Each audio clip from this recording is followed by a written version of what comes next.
All right, we're live. It's very early in the morning. It's like 3:30. Weirdly enough, waking up super early to kind of get some comic stuff done worked pretty well yesterday, and so I'm gonna do it this morning as well. Um, and I think my schedule's all thrown off and weird, so so these crazy timed streams are gonna kind of be the best scenario for me.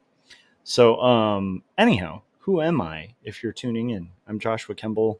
I've been an art director for about 8 years, and I've been a graphic designer and cartoonist for over 20 years. And when I'm not working on graphic design, cartooning, or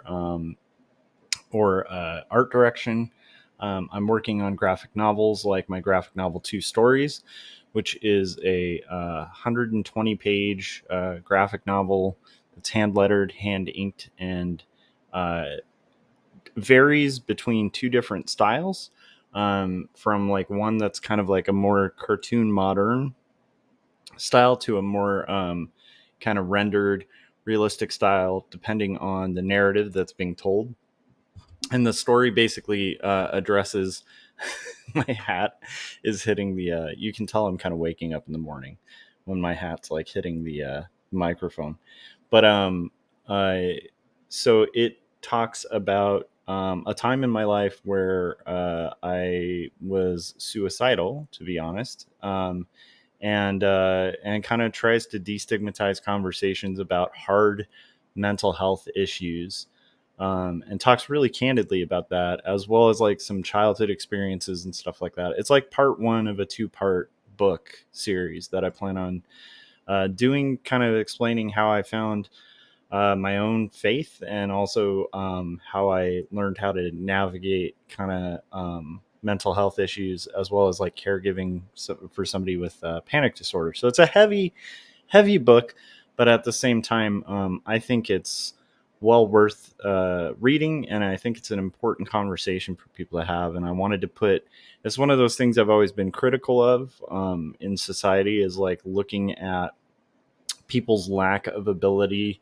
to talk openly about their own struggles with mental health. And I wanted to be a part of that conversation. So Two Stories is kind of my artistic answer to that, where it's like, as an artist, I feel like you kind of have to deliver and say, hey, here's, I'm throwing my hat in the ring. This is kind of my take on it. So if you guys are kind of curious about graphic novels that are exploring things other than just superheroes and science fiction, and kind of hopefully supporting the more kind of literary pursuits of comics, check it out. Two Stories. I think you'll enjoy it. And then there's also Jacob's Apartment, which is my other graphic novel. And that is a slice of life story about two roommates, Jacob and Sarah, that are polar opposites. And both of them are going through tumultuous seasons in their life. Jacob's father has been diagnosed with cancer, and he's questioning his faith and his belief systems because of that. And Sarah, it has just recently been through a breakup and is kind of trying to find what went wrong and figure herself out as well. And as they're both going through these kind of identity questioning moments, they find themselves drawn together romantically. And as they're drawn together, their dreams and reality start kind of interweaving. So it's kind of like if you took Eternal Sunshine for the Spotless Mind, put it in a blender with Ghost World. That's Jacob's Apartment. So those are my two books. That's the wares I had to hawk at the beginning of the stream. I try to do that every stream, to encourage you guys to check out the books that I'm putting on the market, and see what you think. Um, and it's early in the morning, and what I'm going to be doing during the stream today is finishing up. We're going to finally finish the colors on page 76 of Not Death But Love, the Strange Supernatural Story of Elizabeth Barrett Browning, which is a historical fiction graphic novel that I'm illustrating for Turner Publishing, written by Lavender Roman. Coffee is wonderful. Okay, so let's get into it. I'll probably talk a little bit today. I was talking about There was a stream like a year or so back that was one of the funniest things I've ever seen in my life, and we might do commentary on that. So we'll see. Hang in there. We'll see how much I have to talk about this early in the morning, and if there's not as much discussion to be had, then maybe we'll do some commentary on a classic YouTube um, funny YouTube clip. So, okay. Hmm. I really need caffeine at this point in the morning. Okay, so let's pull up our art station thing, and let's go ahead and color panel 3. So panel 3 here is panel 3 of page 76 is super fun. And all we have to do today is basically panel 2 is Robert Browning. He's just had an argument with his wife, Elizabeth Barrett Browning, and he's gone out on their patio at Casa Gaidi, which is a historical location they used to live at. And he is sitting on the patio at night, kind of looking at the cityscape. And then panel 2, it's like him backlit by the lights of the windows. Panel 3 is going to be those windows with the lights shut off. So we just basically have to go through and flat color panel 3. And that's kind of what I'm going to attempt to do today. There have been a lot of really fun live streams today that I was watching during work. The nice thing about working as a designer, or an art director, is there's times where what you have to do is somewhat like stuff that you can kind of get in the zone with. I should kind of explain what I mean by that. I guess what I'm saying is like it's an interesting career because unlike a lot of jobs, you can actually listen to like podcasts and music and stuff like that when you're working quite often, at least for chunks of it. Nice. We got Bush 1G saying, "Hey, what's up, G? How's it going?" Oh, I should like probably correct my little Wacom uh my Wacom cam, because my Wacom cam is just to show you that you don't need a ton of money to do art. A lot of people, get stuck on like tools and stuff like that, and let that be an excuse to not kind of work on creative pursuits like that. I've seen this a lot in my life where there's people who are like, oh man, I'm going to work on my great graphic novel, but I just need to get like the specific Cintiq, or I need to get this iPad Pro, or I need to get this like other tool, and they get so obsessed with the tools that it just becomes pretty apparent that like they're never going to have the tools to do it. And I always want to show off like, hey, this is like a $40 Wacom tablet. I've been using it for a decade. It's, you can probably get one of these used at this point for like $10. You don't need fancy stuff. You don't even honestly technically need digital stuff to do comics. You could do this stuff on a napkin if you need to. I'd love to see somebody do a comic on a napkin. But anyhow, I do feel like sometimes there's like this sense of like gatekeeping when it comes to like, the tools and supplies of artists. And it's like at the end of the day, art is something you can kind of make with anything. So, feel free. I like to show off that I do it on a cheap Wacom,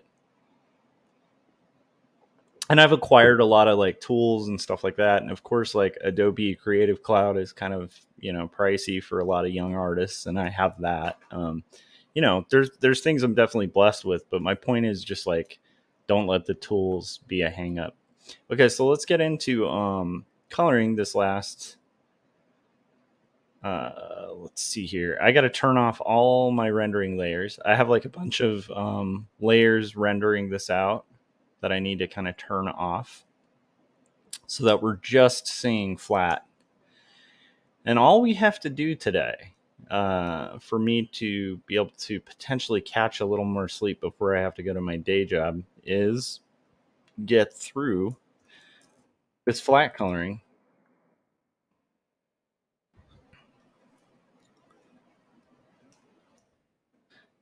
So anyhow, how are you guys? If you're watching live, I hope everything's going well. I hope your morning is going well. If it's morning where you're at, it's always hard to kind of navigate and figure out everybody's time differences. Oh, so I was going to mention a lot of live streams in our community today that were really good. Um, the one I would recommend the most is on Jason Alexander's channel. Fogbreaker Studios had an incredible interview, and I noticed Dee Dee just hopped in chat. How's it going, Dee Dee? Fogbreaker Studios, Jason Alexander, incredible interview with Gary Hodges. That we interviewed Gary on Artcasters, but I'm telling you, there's something about the way Jason interviews people about books. He interviewed me a long time ago about two stories as well, and he is just so articulate and really does his research on a book, and also has like a keen memory, and so he's a really good interviewer. And I feel like you guys should check out that interview, Fogbreaker Studios on YouTube, just to get a better sense of Gary's book, because I feel like he really pulled just quite a lot of awesome detail and information from Gary. And he did just such an excellent job at it. It kind of shows you why we're all fans of Gary's work. Gary Hodges is a friend of the Artcasters. He's a friend of mine. And he's definitely in my like art community, my support community. um, but it's one of those things of like, I absolutely love his books, and it is hard to articulate. Like in general in life, it can be really hard to articulate why you like something. And I feel like just watching that Fogbreaker Studios kind of break down why Gary is so brilliant at what he does was just really nice. It was nice to see, and also I think it's gonna help you get a better picture of why you should be supporting Gary's work. Yeah, Dee Dee said Jason's stream was great, so there was that. I noticed that Marshall Lee is rocking the streams again too, and that was kind of nice to see. I don't know if I like haven't noticed his live streams, but I feel like he disappeared for a bit. So it's nice to see him back at it.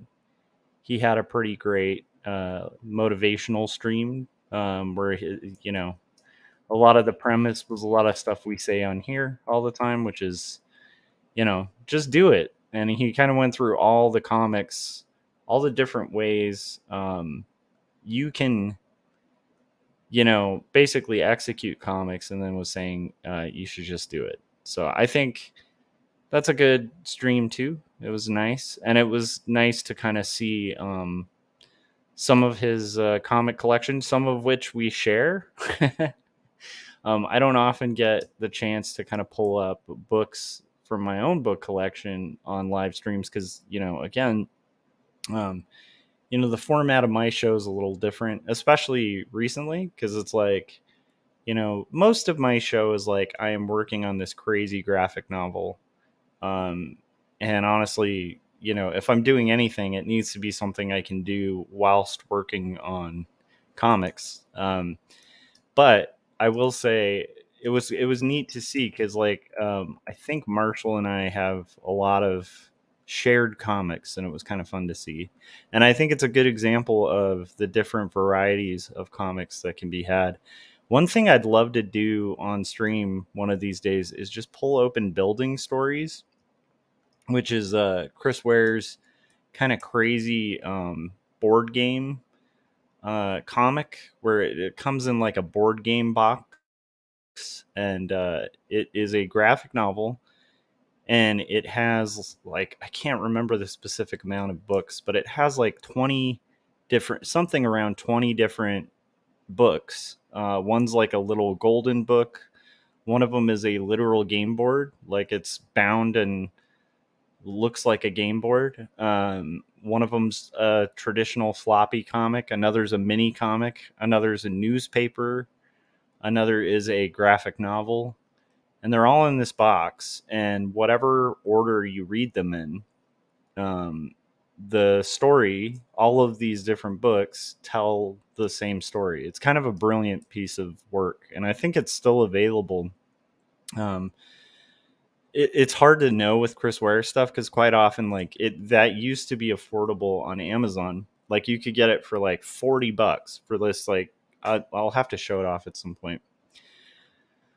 But I feel like that would be a really good example too, to just show people like the different formats you can use in comics. And the thing that's, and also to show people why most cartoonists kind of hate Chris Ware. And I don't mean really hate Chris Ware. I just mean like quite often when he puts stuff out, people are just like, consider quitting because he's so good. It's almost like if you're a jazz musician and then you see Miles Davis and you're like, I don't know, maybe I need to quit. you know but it's a really brilliant piece, and it's a fun thing to own, but it's also a really good example of like, not only can you do comics in any kind of fashion, any size, any scale, um there's just like no parameters to like where you can go with the medium.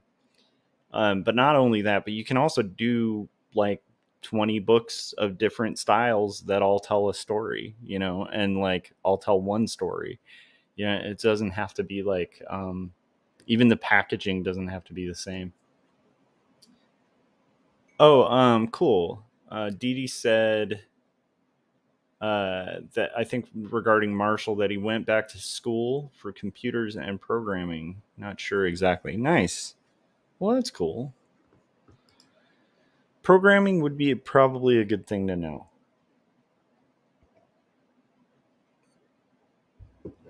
I always feel like I would be awful at programming because one of my weaknesses is like, even at my job, is like data entry type stuff. I get really bored. Like as an art director, I love art directing. I like leading. I like all that, but like stats and sales numbers and like efficiency rates and percentages and stuff like that, like running those kind of reports is the least favorite part of my job. It feels like math, and when I got into art, I didn't get into art to do math. I will say though, in defense of math, I think that's partially because I don't think I had really good teachers in school, when it came to math. Because I have since met people, who are actual mathematicians, and I love hearing them talk about math. They have like the most interesting stories. And, since I've also learned a little more about physics and realized that like how much of the universe is like mathematical, it's a really interesting thing. So I feel like if you have the right teacher, maybe math could be fun. But at the age I'm at, I don't think I'm going to become a data entry or math expert. And I have to say, even programming and stuff like that sounds like pulling teeth. I do know people who do programming and love it and find it to be really creative. Um, and I will also just disclose the fact that the wealthiest friend I have, got into programming really early and, has done very well for himself. So, it's a lucrative field too. Yeah. And honestly, like, if AI causes the apocalypse or something, I think if you're a programmer, you're in uh, pretty good territory. So yeah, anyhow, so a lot of fun stuff on our communities. A lot of fun stuff in our community today. And it was nice to see. I don't know if I can even articulate this. I'm gonna try. Um, it is nice to see. It's nice to feel like we have a crew. um, like, because to be honest, like, I'll get a little spicy on stream sometimes, right? Like, I'll express a political viewpoint or say something that's like potentially not like the most safe, like squeaky clean thing, and that's okay because I make art. I remember getting in a discussion with somebody who was trying to hold me to the standards of like a graphic designer or a cartoonist who was like is working on like Marvel comics and trying to do like superhero stuff and trying to kind of cater to like everyone. And it's like, dude, I do.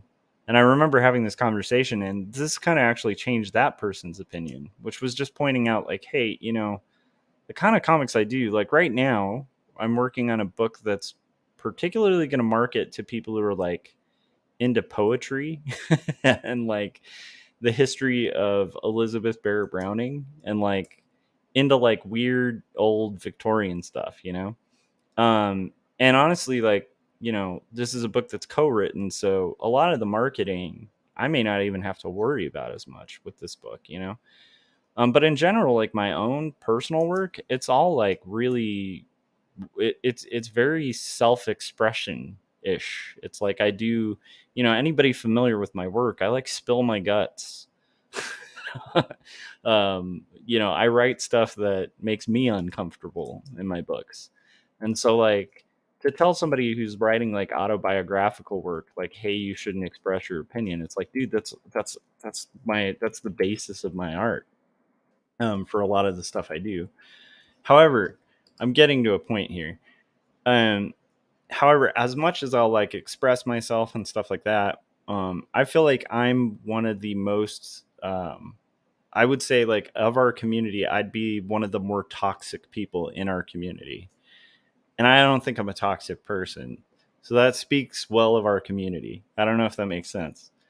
That's my point. My point is, I love the fact that we have this like kind of cartoonist and artist community that's slowly built over time, very organically, with people who are kind of fans of each other's work. And there's not a lot of like infighting and drama, and it's people of all sorts of political viewpoints, people of all sorts of religious beliefs, people of all stripes. And I love that. I love that we actually have that, and that somehow the toxic internet has not come and ruined it. I don't know if you guys understand what I'm saying, but I kind of love that. I kind of love that. Today, like seeing everybody's streams, it's like these are all people in my community, and they're all kind of making content, and I love their work, and I love what they're about. And I feel like these are positive people. They're not, um, yeah, it's like, I don't know, none of us are really in the market of like tearing each other down. And, I appreciate that for the rareness that is. Like, it is rare to find a community of artists, especially online, that isn't full of just infighting and chaos. And it's great. I don't know. So, yeah, so definitely check out Fogbreaker Studios stuff. Check out Gary Hodges for sure too. Again, like, I think of our community, he's put out a really great book. Um, and I think he's the latest. I don't think anybody else in our community has put anything big out, other than Gary. Like, I mean, we're always putting stuff out, but I feel like he's the latest one. He's the one we need to focus on promoting his work, because it's brilliant, and he put a couple years into like this last one, and it's really good. Um, but also, like, it's fun when you know people. It actually becomes really fun to see people succeed, and it's fun to see people's content. Yeah, so not the most hot take, but that's kind of my feeling today. I was like feeling really pumped for our community. I like our little art community that is slowly building online. I feel like it's some of the most positive cartoonists there are out there. And I also like that it's an indie comics community without a lot of pretension, and that's good too. Because one thing, this is from years ago, but like one thing that was really rough about the indie comic scene in, I need to fix a line here. It's gonna bug the heck out of me till I get it fixed. You see that line? I overlapped. How dare I? I overlapped that tree over, like that line. I accidentally drew through the tree. You're not going to see that through the tree. How dare you, Kremble? How dare you, sir? um. Okay, so anyhow, I was gonna say like one of the things that was tough when I lived in Portland, and this is not to smack talk other artists or anything like that, but there was a little bit of toxicity in some of the indie comics community up there where a lot of people kind of felt better than others and would have kind of like an ego the size of Texas. Like um you know and they were kind of gatekeepy about their comics community. And I don't think there's anything wrong with like gatekeeping a community if you like have certain standards or something like that. Like nobody's forcing people to hang out with other people, but I do tend to think, as artists, we should try to be inclusive, of like outsiders and other people. And I think like there's nothing that gets my goat is gets my goat a term. You'll have to let me know. I'm a little tired. It's morning, so but there's nothing that like kind of irritates me more than like um it, than like because of the fact that I've been to institutions and I am highly educated, and I don't say that as a brag, it's just true. Like I have a master's degree, um and that wasn't easy to get, and I learned a lot of things, and there are skills you acquire doing it. However, I will tell you that when I was working on my higher degree, I would get so defensive of people who have no degrees, of people who perhaps didn't want to seek higher education, because I don't think, while I think it's very beneficial to expand your knowledge base and learn more in life, I never think it's right to kind of gatekeep quality based on a piece of paper, and don't get me wrong, like that piece of paper has meaning. I'm not going to be like the anti-institutional people who's like, college papers mean nothing. No, it's like that piece of paper helped me get a really good career. It's helped, a lot of what I learned when I was doing that has helped me be a better thinker and a better artist and a better conceptually. But at the end of the day, there's artists that bury me. They're so much better than I am, who don't even have a college degree. And it used to bug me when I was going to school, like whenever I'd encounter somebody who was kind of smarmy about art, like they were capitalizing the word art and kind of gatekeeping art from the low artists in illustration, or the low artist, like there's like this high versus low art thing. Um and similarly, like, when I lived in Portland, it used to bug me a bit that they gate kept, like the cool indie kids kind of kept out a lot of cartoonists. And there was like this kind of like pretension about like, oh, you get to earn your place in our club kind of vibe. And I don't like that. I don't like that kind of thing at all. Um, you know, it just kind of felt very high school a little bit, you know. Um, and I hated high school. I mean, I didn't do bad in high school. I had friends in high school, but I hated that element of high school. It was like the whole kind of cliques and people, kind of, I don't know, like gatekeeping entry to like hanging out and stuff like that. And I know some of that's inevitable with like groups of people and things like that, but one thing I love about our comics community online is I feel like we don't do that. um, I feel like we're pretty. I think the one, cost of entry to our community is to just not be an asshole. you know, you can be a bit of an asshole, but don't be a full out asshole. Don't be a jerk to people, Um, and we'll make a lot of jokes and stuff like that, but I think in general we're actually pretty good to each other. So that's my little hippie stance on our art community, and what I think kind of differentiates it from other art communities is that, like, I feel like it's very inclusive, it's very diverse, and even like diverse in styles and what people are doing, um, and and that's something I appreciate and value, because I have been in art communities that were not like that. And when you've been in art communities that aren't like that, you kind of appreciate. I guess what I'm saying is I appreciate the non-pretension of our community too, where there's some very smart people. Like Corey Kerr is one of the smartest guys I know, and he's not going to be a jerk. And again, of everybody in our community, I would probably be the most smarmy and pretentious. And I'm not that smarmy and pretentious. Now, I could just maybe think that. Maybe I am super smarmy and pretentious. But my point is, if I'm the worst it gets in our community,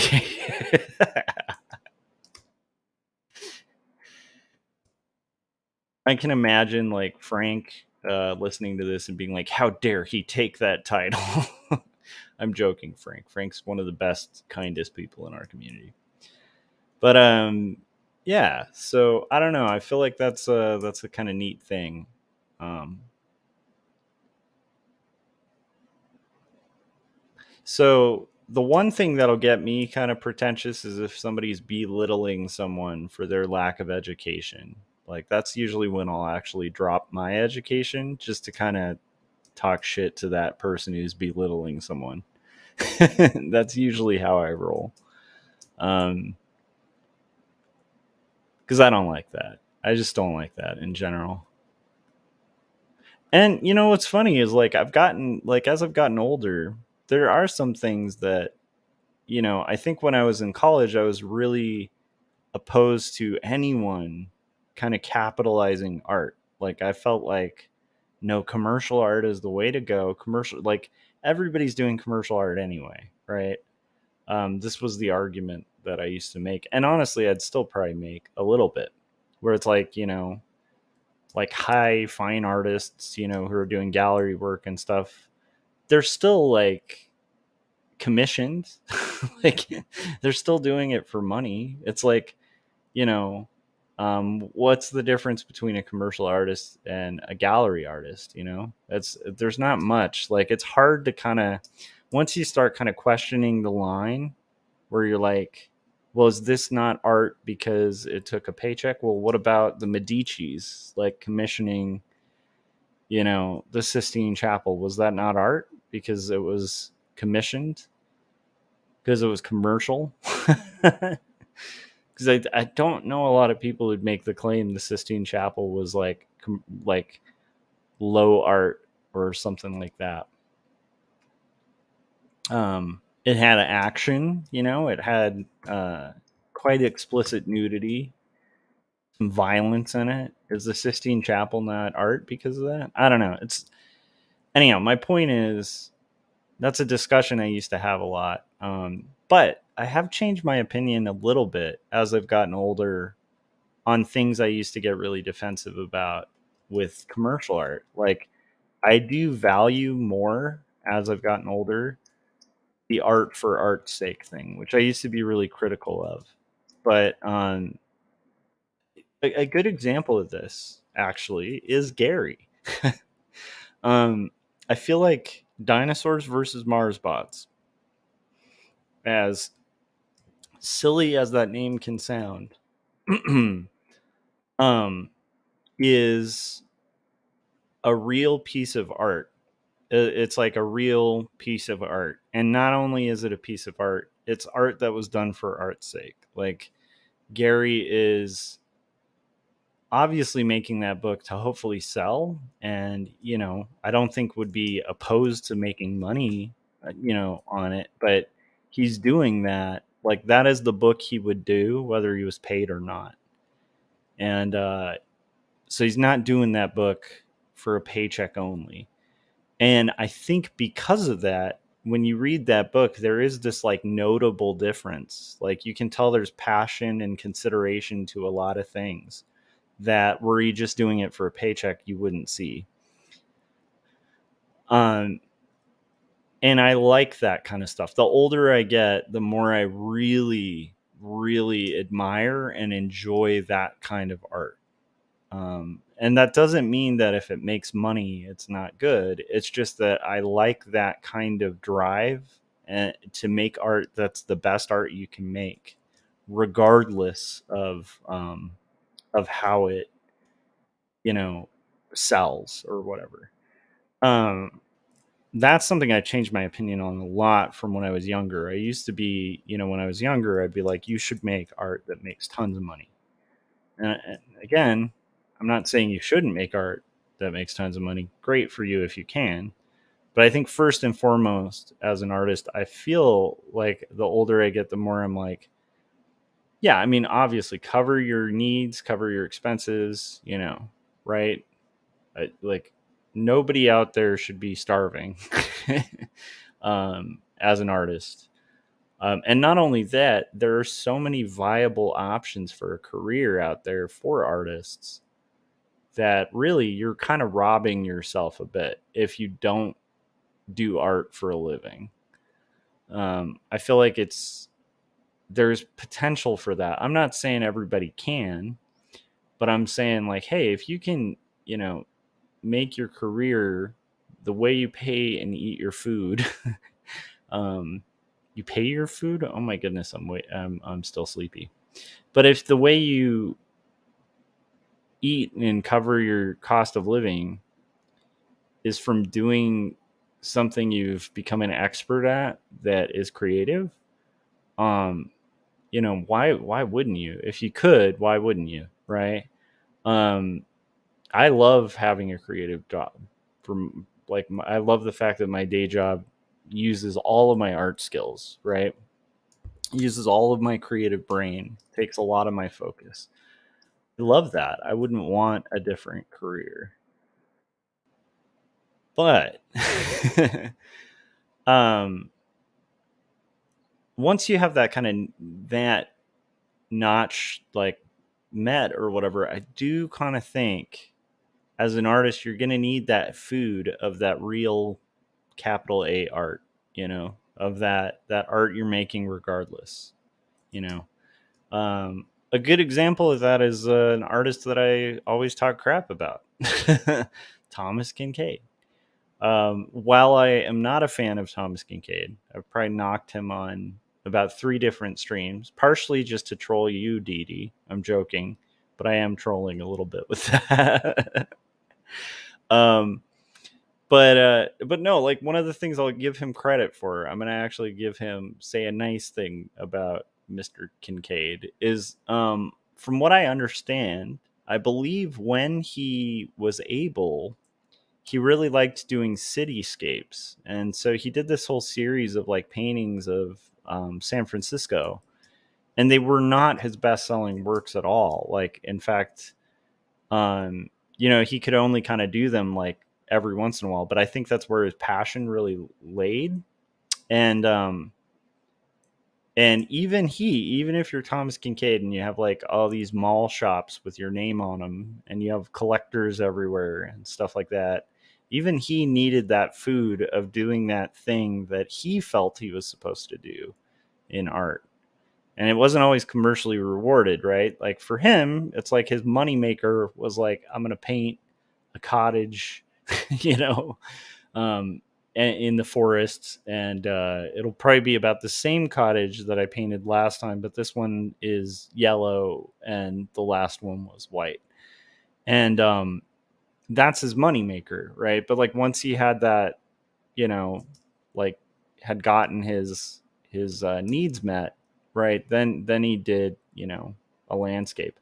Another good example of this is like, you know, there's a lot of actors out there that'll do like these giant blockbusters. They'll do like a giant blockbuster film, and they'll do like one of those, and then they'll do like a really crazy artsy movie, and then they'll do another blockbuster, and then they'll do like their art movie. And it's like I feel like personally, the older I get, the more I really think that's essential. I think you kind of need to do your art movie. um and I've developed that opinion also just from like getting to know other artists and like more artists that are in the field and stuff. Dee Dee said, I think we all have our gifts, callings, and skills, and we all have a tendency to think ours is the most important because that's what we're most focused on. Yeah, and that's the thing is like I don't at all think what my thing is the most important thing. Um, but I definitely think you need to follow your calling as an artist, and if you don't and you just take a check, you're gonna feel really sad. Um, that's my own opinion, and that comes from like a lot of experience of meeting a lot of artists throughout my life. It's like you know, if you're an artist and you have a freaking Oscar for directing a giant animation, um, and you haven't chased that thing, the thing that you feel like you're supposed to make, you're gonna not feel good. Um, I think as artists we need to feed the creative beast. Because I think when you're doing that, you know, it leads to a lot of personal satisfaction and joy. So in reality, you know, if you feel like you're supposed to do, you know, paintings of cottages, you should, you know, like if that's what you've like. And the thing is, if you're like out there drawing giant robots and zombies and stuff, and that's your living, and you really want to just paint pretty cottages, you should be painting. You need to make that time to do the pretty cottage thing. Because you know, there's the day job stuff, and that's 100% important. But then there's the art stuff. You know, that stuff that's like soul feeding. That's something I've changed my opinion on a lot. Because when I was younger, I was not about that.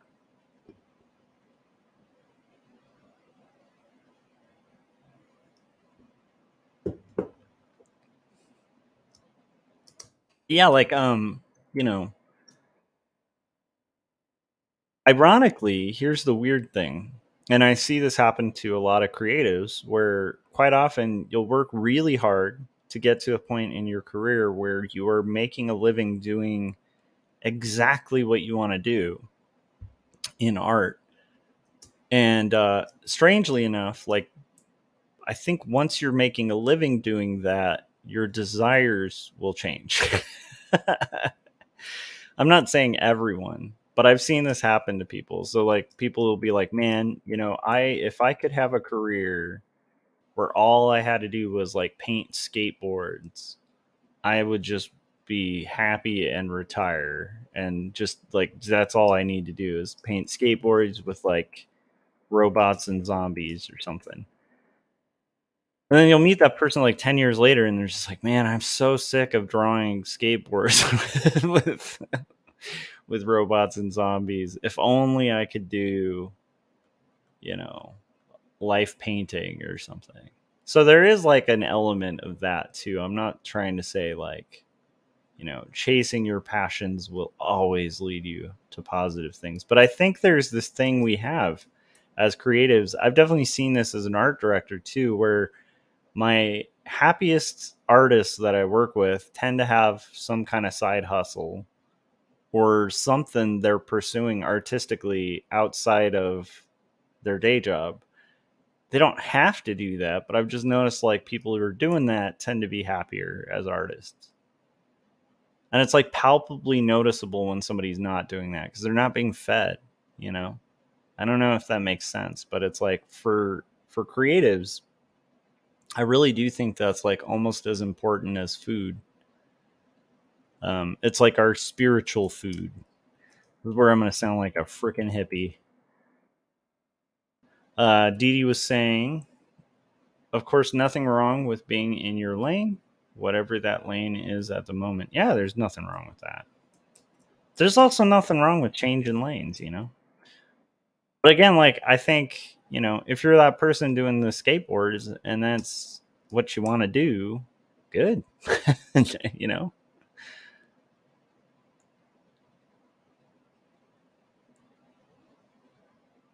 But I kind of think, I don't know. I think it's important for us as creatives to be feeding that. Like for me, and this is where I will just say my own experience is, you know, when I'm not working on comics, I just don't feel right. Like I could be making plenty of money doing illustration or graphic design, and there's just something about comics that's like what I'm supposed to do, and that's a weird thing.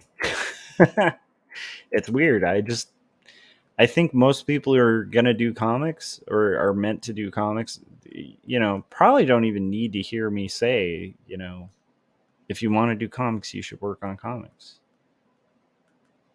Because honestly, I feel like it's almost like it's just either in you or it isn't. Like you're gonna do it or you aren't, you know.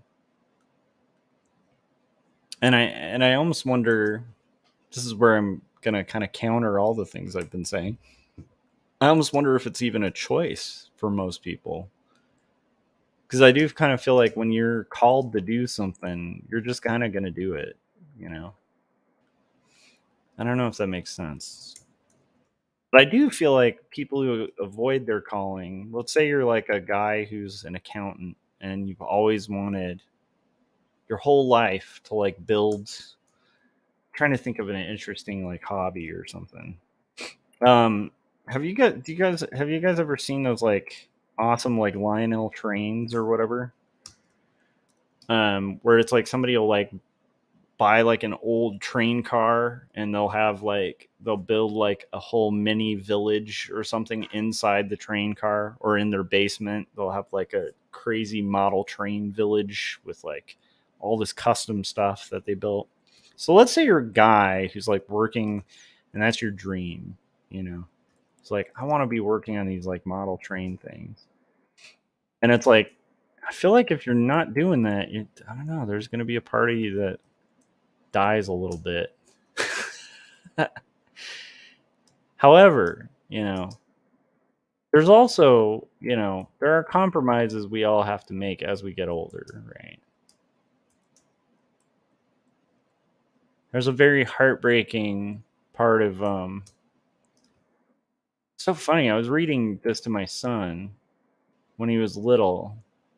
We were reading through Peter Pan, and there was this section in that book that like was just shocking. Like I didn't realize it was in there, you know, when I was younger. But it's in the book, and I was talking about it's like at the very beginning, the dad, I can't remember. I'm gonna miss say it, and I think I've talked about it on the stream before. But the dad is like, oh, the mom is like asking them to not open a drawer, like a dresser drawer, and they're like, why can't we not open the dresser drawer? And the mom says something like, well, that drawer is where your father put his dreams. And every time it's opened, it gets harder and harder for him to like open it again because it's just too painful. And I was like, what the like when how did I miss that in Peter Pan? You know, because the whole book is kind of about a little bit about the tragedy of having to kind of put away imagination and play, and the cost of adulthood and stuff. And if you think about it, like the whole story is basically like demonizing growing up, but then also has a really good point about growing up that you kind of have to. But there is a part of us as creatives that need to be opening that drawer and dipping into what's in there, because while you can compromise and you can, like, be pragmatic, especially for art, like, dude, if you're not willing, this is just my own opinion, but I think you're going to have a hard time as a commercial artist if you don't compromise in the slightest. um you know if you're flexible with what you're willing to kind of do as an artist, you're going to have an easier time making a living as an artist, I think, in general. And that doesn't mean you should be like, there are certain things you should be uncompromising about, probably, but in general, like, you know I don't know, I feel like sometimes people will target something so much where they'll be like, I have to be um a fantasy artist for role-playing games or something like that. And it's like they're so set on this that they won't take anything else, any other gigs. Their whole portfolio is only geared towards that. And sometimes it doesn't work out. And then you end up with this fantasy artist portfolio that, like, it's just never going to get you work, Sometimes it's helpful to, like, be able to switch gears, and in that sense, compromise, So I'm not saying that that's a bad thing, but my point is we should still, if you are that person and you had to compromise to kind of have a job or something, you still shouldn't close that drawer of the fantasy art thing, if you still feel like you want to do that, that's all. You guys, we are making some progress. We're at about the hour mark. So what we're going to do here is we're going to play a trailer. And let me know what you guys think. Like, what's your, if you've had to put something in a drawer that you didn't want to, that still lingers and is still a desire, as an artist, what is it? Kind of curious to hear it. And explain why it's buying 2 stories. Explain to me why that would be buying Jacob's apartment or 2 stories, and why have you left that in the drawer? You should be buying that. Or explain why that was liking the video, which you should do right now. Hit the like button. I'm going to play a trailer, but I would, in all seriousness, I would love to hear what your kind of desire is as an artist. Like, it's interesting. It's a fun conversation. And in the meantime, we're going to play the trailer for Jacob's apartment at this early morning stream. Speak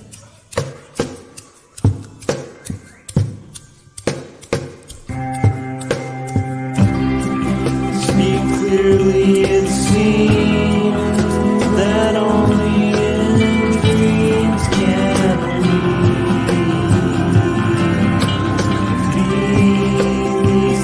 we've seen and walk around breathing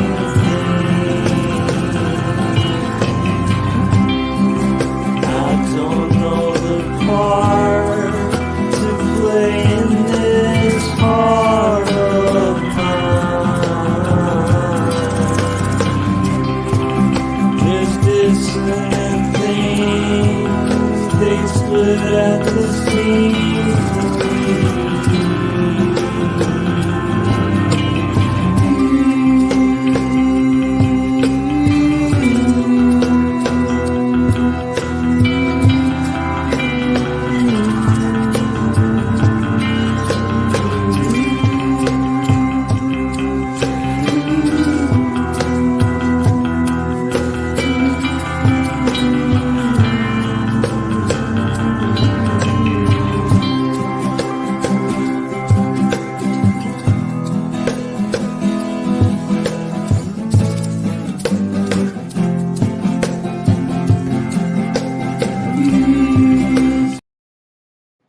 Yeah, so Dee Dee said, I always had to do work outside of my art. I tried to find jobs that had creativity in them, having moved 30 times in my life and having had many jobs. But I always had my art table in a corner to work as I had time, half as many jobs. Uh,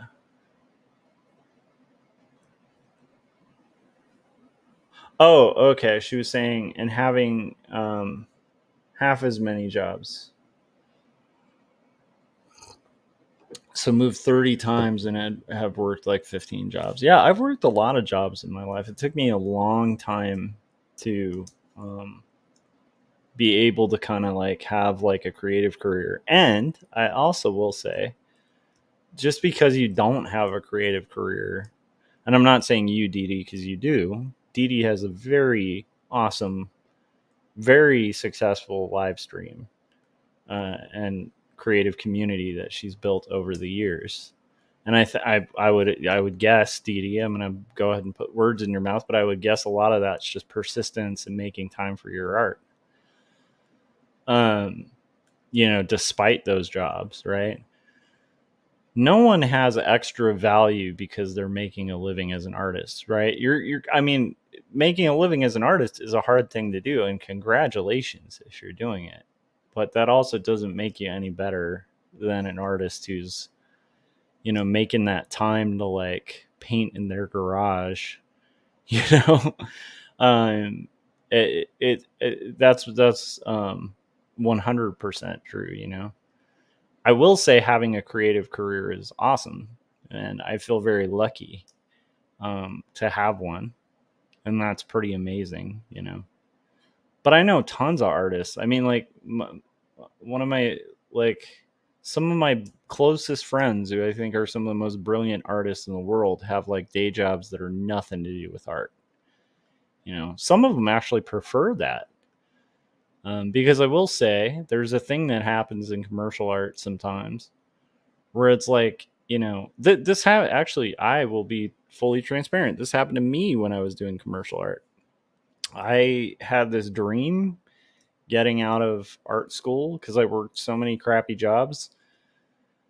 I just set a task in my head of like, I was like, I am not going to accept not doing creative work. And I just persisted for a long time to just do every commercial art thing I could get.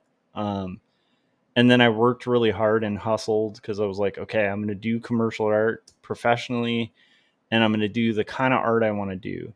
And I worked for like decades to make that happen, and ended up in the scenario where that did happen. And from that, that's where I came to the conclusion of like the art I want to do is not like it's just not like pay your pay your mortgage kind of art. Like I want to do the weird stuff. I want to like, I've talked about that on here. Like one of the things about my personality, like it or not, is like I like to talk about the things you can't talk about. So when I found myself being like a t-shirt artist, and a very successful one at that, I just, you know, I stopped enjoying, making pop culture reference stuff. It got really old. And that's just my own journey. I still admire that stuff. I still would enjoy probably today doing like a t-shirt design or two would be really fun. But what I came to the conclusion of it is like I would rather have like a creative job that I just show up to, do my work, and then buys me a consistent enough schedule to where I can carve away at these like wacky projects that I want to do. Like these books, like this book, you know. I'd rather do this book and like have you know, my needs met creatively, like doing stuff that may not be as sexy and fun as like the t-shirt stuff I was doing, but it's more consistent and allows me more time to do the art stuff I want to do. That's my own journey, but that's part of why I always talk about that. Like, because I did find myself like in a scenario where I was doing fun work and stuff like that, but I wasn't doing the thing I felt I was called to do, which was comics. and weird comics, you know.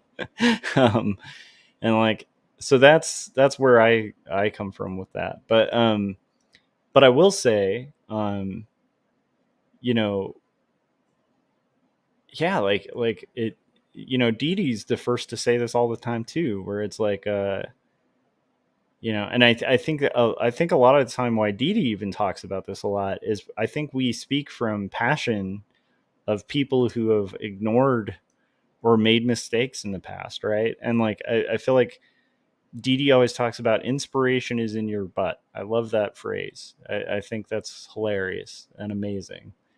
Um, you know, where it's like if you're an artist kind of waiting for inspiration, like you're going to be waiting a long time, you know. And I think the reason Dee Dee's, you know, Dee Dee, I don't want to speak for you too much, but it's like I feel like the reason you're really passionate about that is like you've seen the benefits in your own life of like sitting down and doing the work.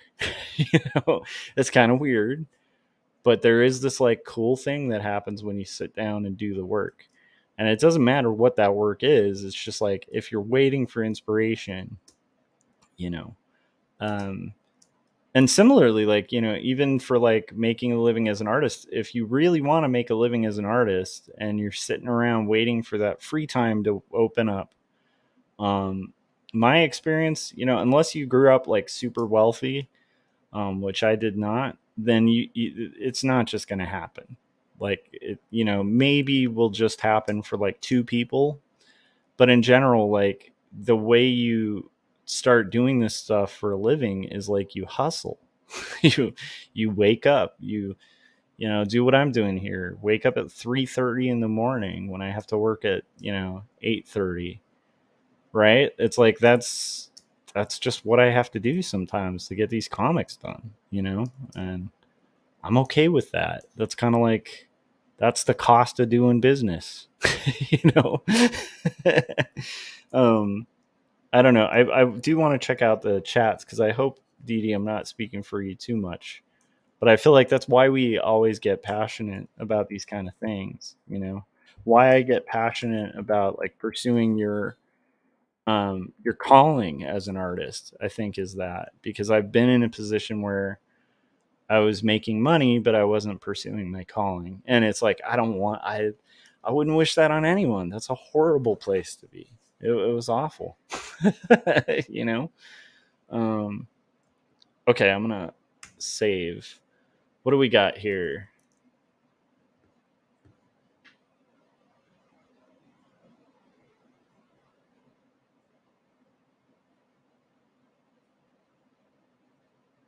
All right, we got Christopher Runciman joining the chats.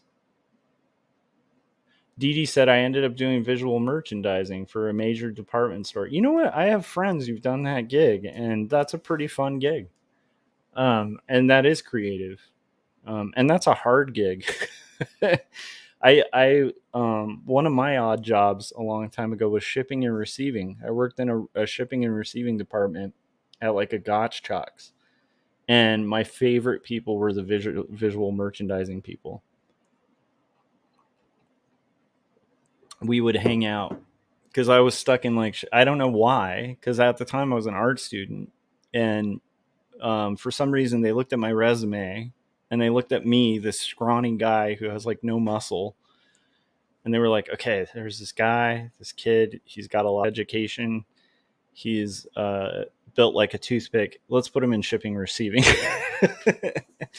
But anyhow, um, yeah, man, no, I don't know, Dee Dee, I don't know if yours was for a department store, but man, department store, like, do I have some tales about working at a department store and the secret upstairs storage space that exists at most like giant retail shops in malls and stuff. Like, quite often the storage is in the ceiling.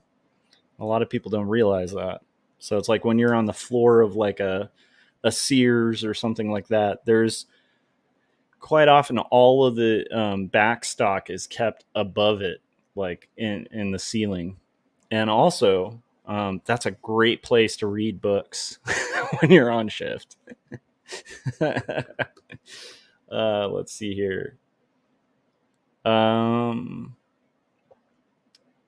yeah, Christopher was saying Dee Dee is very welcoming and supporting to the creative community as well as amazingly talented. I agree. Dee Dee is awesome.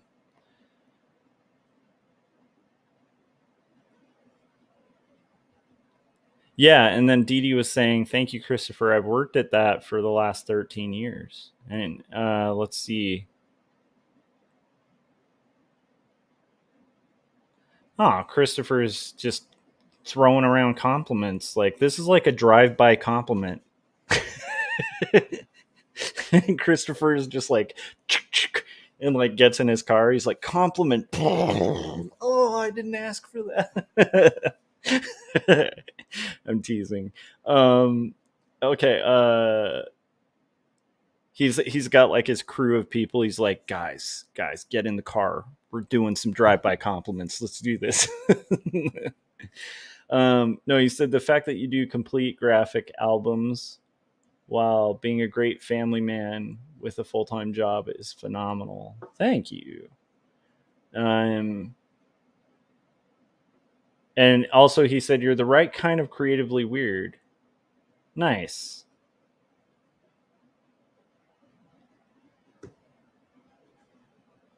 Yeah, Dee Dee said I've had to be creative on demand for careers, and most people don't think you can do that. Dude, 100% Dee Dee. I am shocked.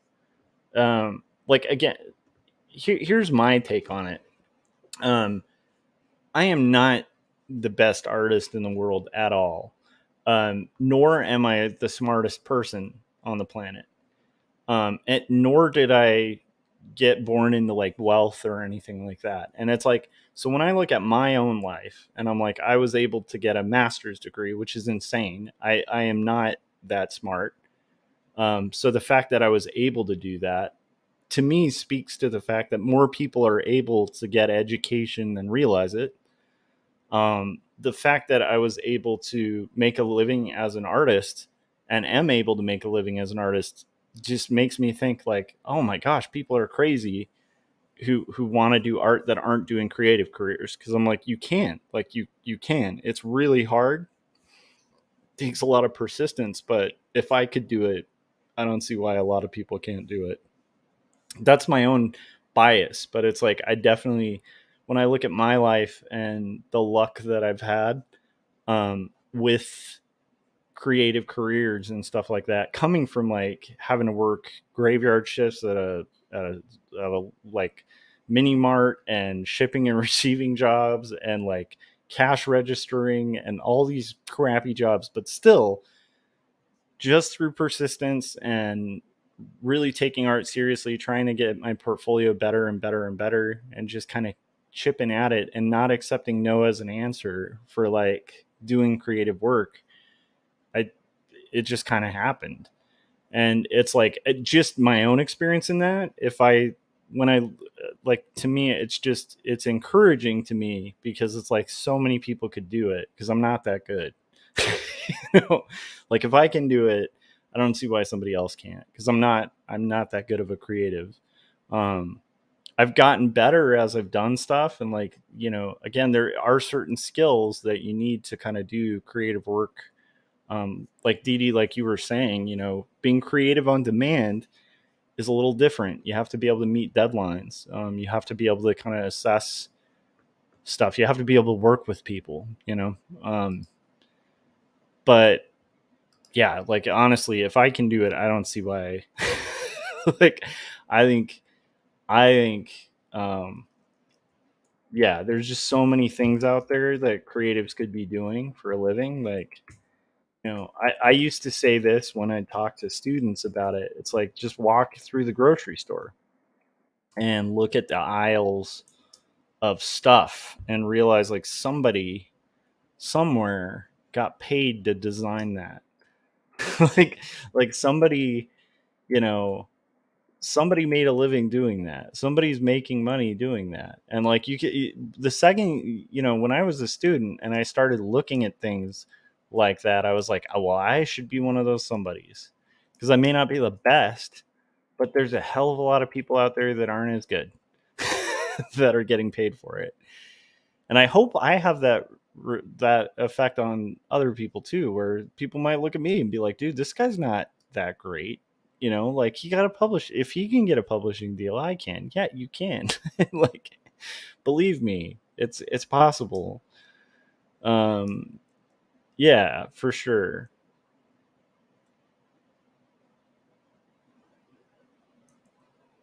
Oh, I love it. Yeah, Dee Dee knows what I'm talking about. I love it.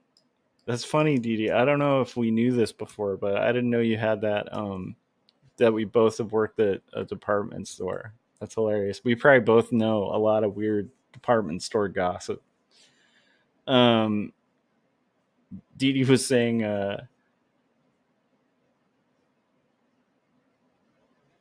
nice. I like that. Christopher said, I can hustle. I can also do the mashed potato. Can you do the twist, though? Can you do the twist? Um, Dee Dee Willingham said, there are secret spaces. Yes. In the ceiling. All of our props. Yep. That's why I was saying I used to hang with the I used to hang with that department because for me at the time it was like shipping and receiving. So like most of what you do at a department store if you work shipping and receiving is like you receive these giant packages. A lot of them are like the pre-built furniture pack, or not pre-built but the unbuilt furniture packages. That's at least at the Gott's trucks that I worked at or whatever. That's most of what your job was. Like you get these giant packages every once in a while. It's like a nightmare one where it's like exercise equipment that weighs like 800 pounds or something, but in general it's like desks and like bed frames and stuff like that. You're getting these like you know you basically have these semi trucks that would like back up and then like onto the loading dock. Just like you would go in there and just grab all the stuff and wheel it out. You had all these different support things that helped you do it. You had to wear like a back band and all that stuff. um, and like a lot of your job in shipping and receiving was just that, to just receive, to like note everything that is incoming, and then occasionally build floor models and assist different people throughout the store that need like stuff put together and stuff. So you're building like, weirdly enough, a lot of my job when I did that was like building people's furniture, like floor model furniture. But there's a lot of downtime, at least at the time. There was a ton of downtime to that position. So like there's a lot of time where like everything's received, like you're caught up, like, and everything like that. And during that downtime, that's when I would hang with like the designers that worked there, because they were my people. It was like art people. So like we'd all hang out upstairs and just like read books and chat and stuff. Because you don't always, I don't know, that might be a horrible thing to confess to, but I was not a great employee when I was younger. But I read a lot of books over that year that I worked there, like a ton of books. But I also like nearly broke my back a couple times, and there's like a lot of nutty things. Like the scariest thing in a shipping receiving department was that there was this compressor that you would put all, like, once you had all your cardboard or whatever from the store. So it's just these massive amounts of boxes. You'd have to put them into this like compression machine that you had to hit like two buttons to like hit, and then it would within like an instant just flatten boxes by putting like thousands of pounds of pressure. And then there were like these little arcs on the metal that pressed down that you would have to put like wires through, and then you'd have to tie the wires in a certain way so when the compressor would like release pressure, you'd have like yourself a little pallet. Like, so be making like pallets of stuff to like ship back or to recycle or whatever. And so many people I worked with, like, if they mistied it, then what you have is like when that thousands of pounds of pressure like comes up, then all of that compressed cardboard pushes up too and puts like hundreds of pounds of weight pushing upwards, and if your like metal strings weren't tied right, those metal strings will fly back at you at like 100 miles an hour. So there were people I worked with that had like scars. I think that my manager had a missing eye. it's, it's a weird, retail's nuts, man. I don't miss those days, but there's part of me that like still enjoyed those jobs too, you know. But yeah, I mean, yeah, if I could do it, I don't see why other people can't. Especially in the US. Like I could understand if you're in like a rough country without a lot of opportunity, like that would, I could understand maybe being a creative's a hard thing, but I feel like if you really put your mind to it, I think a lot of us can do this stuff. For some of us it might happen sooner than for others, but I feel like if you really put your mind to it, you can do anything. um oh, what do we got here?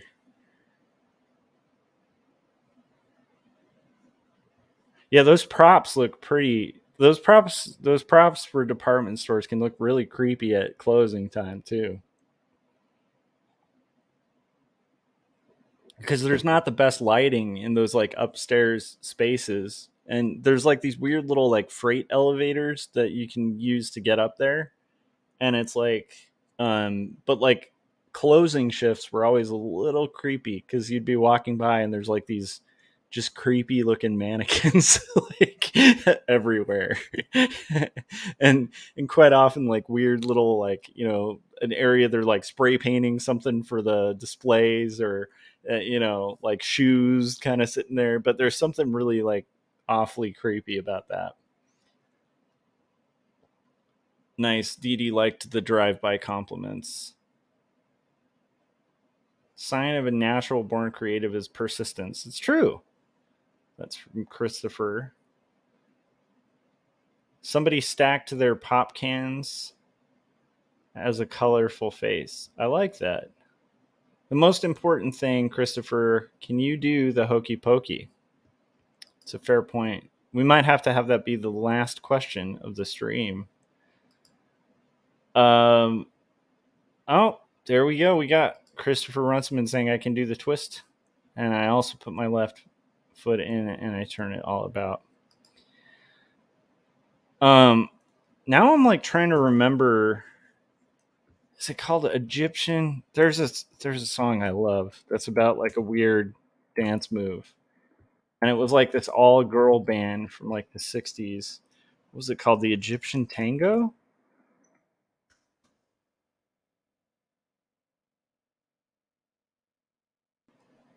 No, it wasn't the Egyptian Tango. It was called something else. That's gonna bug the hell out of me.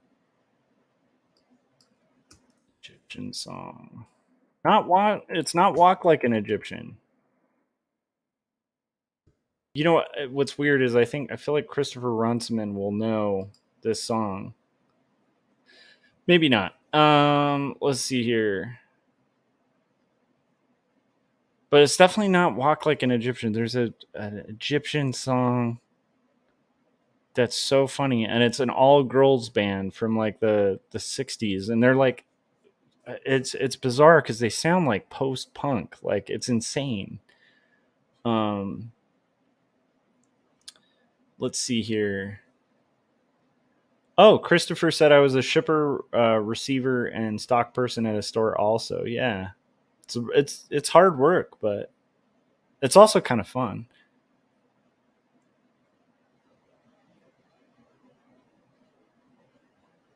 Old One Eye Johnson had many a story to tell. The history in this here department store. He's seen some stuff.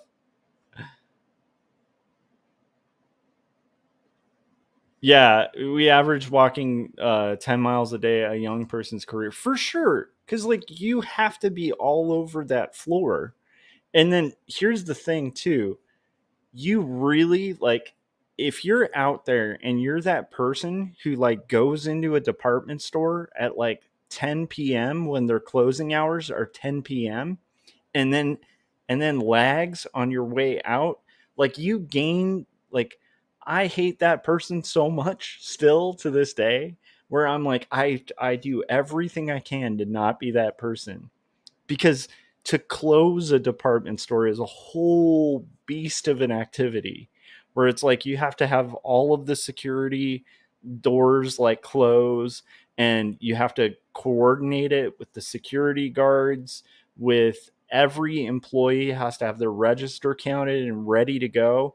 Everybody's got to be ready to be shut down, and then some jerk customer just lagging around decides to show up at like 9:58 and you're supposed to close at 10, and you have to like suddenly, okay, now I have to count my register because if you're the cashier there, and then suddenly shipping and receiving has to stick around because we're the people who had to lock up. Like you literally are putting like 20 people on pause for like your little 2 second, like, oh, I just needed to buy shoes tomorrow.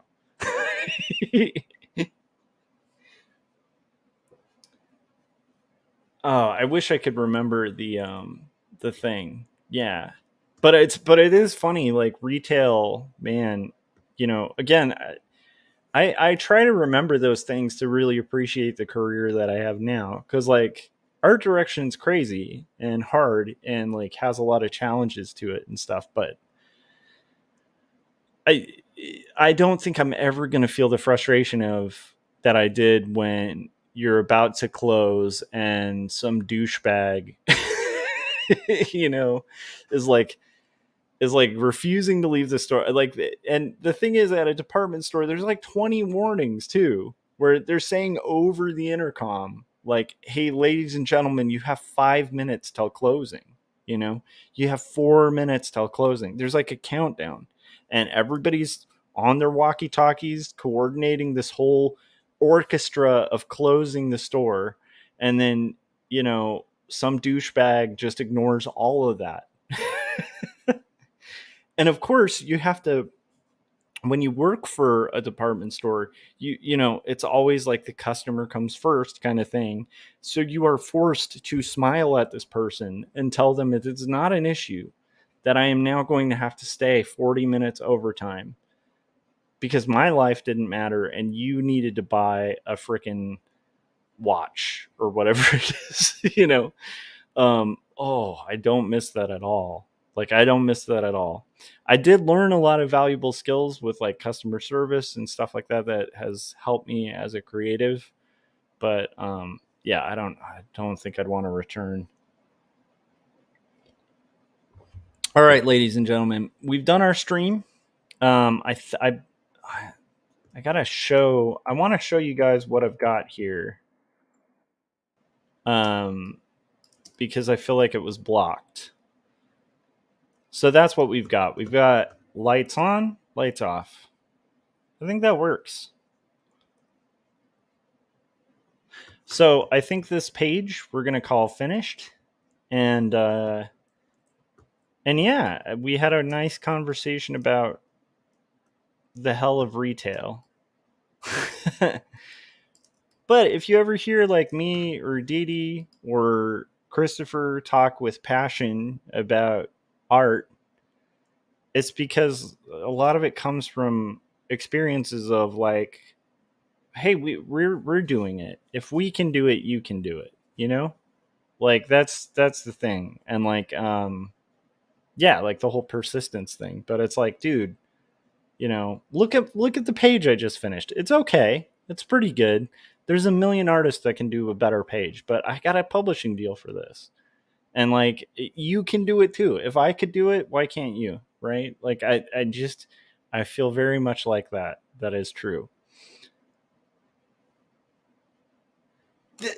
Oh, oh my gosh. You got it, Christopher. You got it. That's what I was looking for. The Tammys. Oh my gosh, I can sleep now. So we can end the stream in a positive note. The Tammys. Do you think it'll be like a copyright violation if I throw the Tammys on?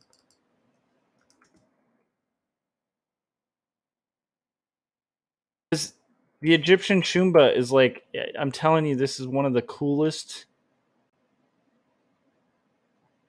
The Egyptian Shumba is one of the coolest things in the world.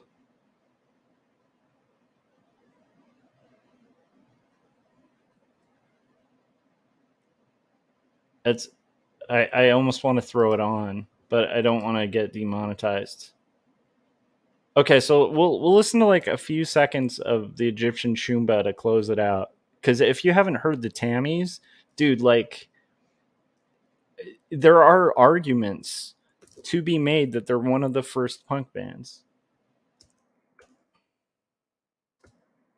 Most people would at least include them in the history of punk rock, which is insane.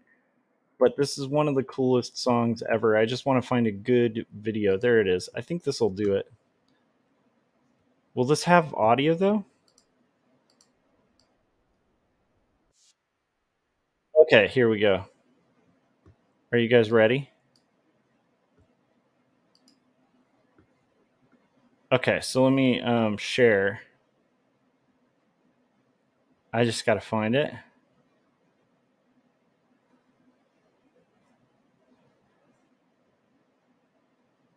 Oh, or put a link in chat. Okay, you know what?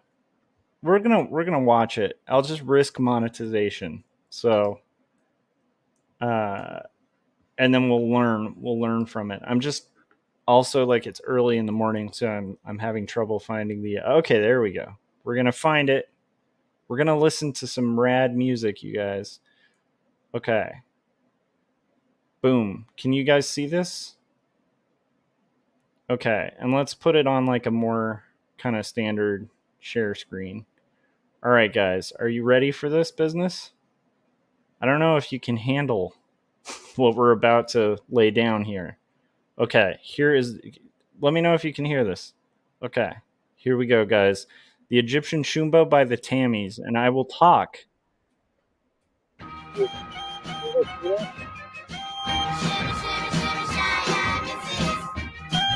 This is seriously one of the coolest songs ever made.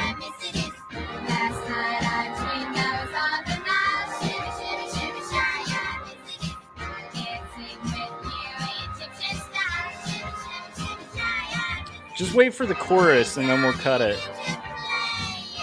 But you'll hear the punk rock in it in a second.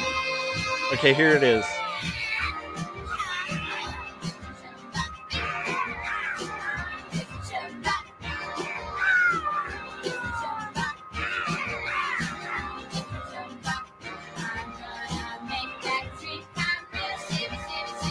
Okay.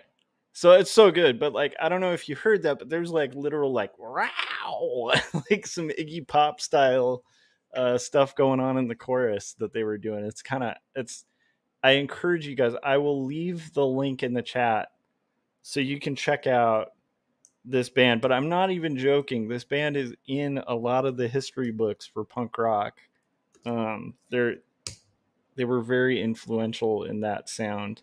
So I've left a link in the chat as a gift to you. Explore and enjoy the Tammys. Christopher Runciman. Yeah, the 5678 sound exactly like them. 100% Christopher. And I don't know why. I feel like Christopher, you and I are musically bonded. And I had a feeling you would know.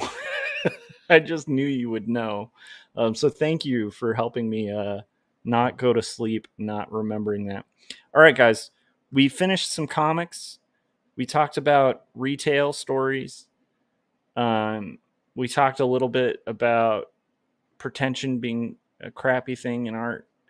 And what else? Oh, yeah, we finished a comic page. So we've had a very successful stream this morning. I hope you guys have a very successful day. And yeah, have a good evening. Thanks for tuning in. And make sure you guys check out Dee Dee's streams as well as Christopher Runciman's streams. I try to check out Christopher's streams every day. I think he does them around 11, and they're pretty fun. I always just remember it's about an hour and a half before I take my lunch break at work. I'm like, okay, I got to put on Christopher's stream if I'm able to. So anyhow, all right, guys. Oh, and last thing, check out Fogbreaker Studios interview with Gary Hodges. You will not regret it. It's quite amazing. So anyhow, oh, and Dee Dee was saying it's 2 p.m. Eastern Standard Time. Okay, cool. Because on my side Pacific, it's like 11. So anyhow, all right, guys. Have a good night, and I will see you guys on the next live stream. Potentially, maybe that'll be at a reasonable hour. We'll see. But have a good morning, guys, and be creative. And don't forget, if I can do this stuff, you can do it. Yeah. All right. Have a good night. Morning. I'm going to just make this awkward and make the closing go. Let's see. It's 4:50. I realize the ending of this has been going so long that I kind of want to draw it out just a little bit more, just to make it more tense toward the end, to feel that tension, that powerful tension, till people leave. I'm just kidding. All right, guys, have a good night. I'll see you on the next one.